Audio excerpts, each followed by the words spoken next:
Economic freedom plays a crucial role in driving a country's growth by unlocking the full potential of individuals and businesses.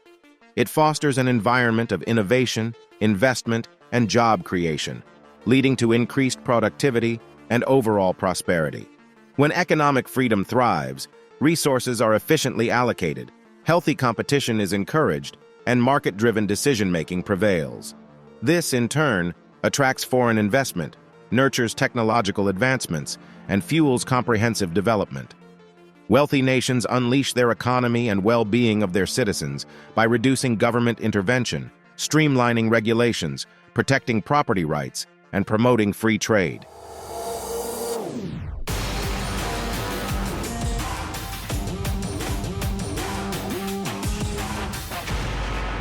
The Index of Economic Freedom, developed by the Heritage Foundation, provided a rating system from 0 to 100 for countries based on factors such as property rights, tax burdens, and labor freedom. The Index of Economic Freedom evaluates countries based on 4 categories: rule of law, size of government, regulatory efficiency, and open markets. The rule of law category evaluates the strength and effectiveness of a country's legal system, including factors such as property rights protection, judicial independence, and absence of corruption. Without the rule of law, you have a nation where its citizens' fundamental rights and well-being are not protected. The law must emanate from the people. Look, the law lives in the consciousness of the people. If you don't have that, you don't have that. The size of government category examines the role and impact of government in the economy. It looks at indicators such as government spending as a percentage of GDP, fiscal health, and the burden of government regulations.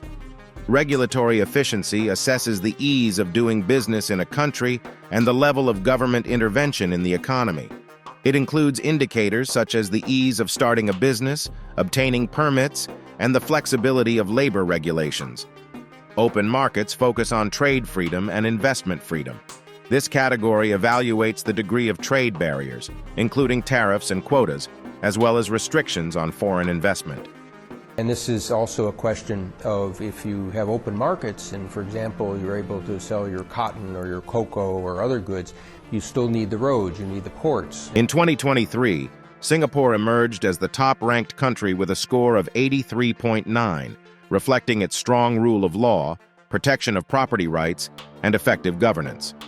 Singapore is a meritocracy, and these men have risen to the top by their own merit, their hard work and high performance. Switzerland closely followed with a score of 83.8, emphasizing its commitment to the rule of law and favorable tax burdens. Ireland secured the 3rd position with a score of 82.0, showcasing its robust rule of law and low tax burdens.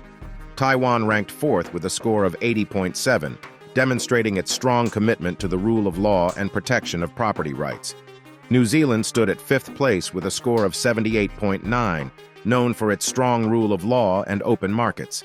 Estonia secured 6th place with a score of 78.6, driven by its favorable business regulations. Luxembourg ranked 7th with a score of 78.4, highlighting its strong rule of law and effective protection of property rights.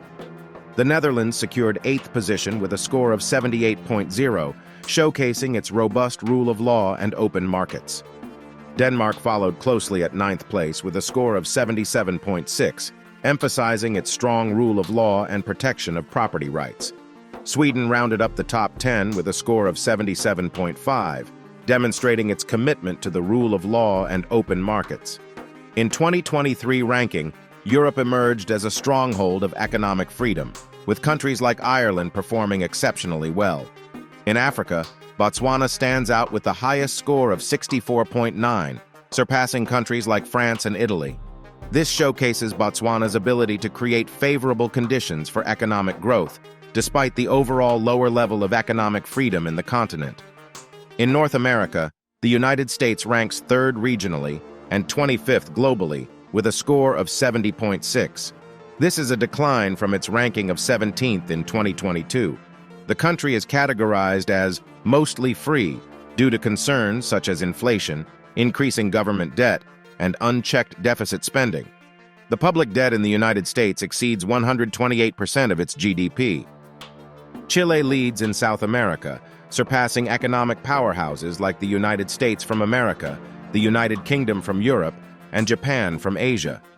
However, the 2021 election of a new constitutional assembly in Chile introduces potential changes to the country's economic state, raising concerns about future economic freedom.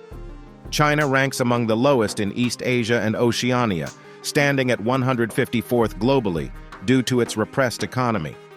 The Chinese Communist Party's control over economic activities and protectionist stance towards foreign investment contributes to its low score. In India, fiscal health is a key concern, with a budget deficit exceeding 11% of its GDP.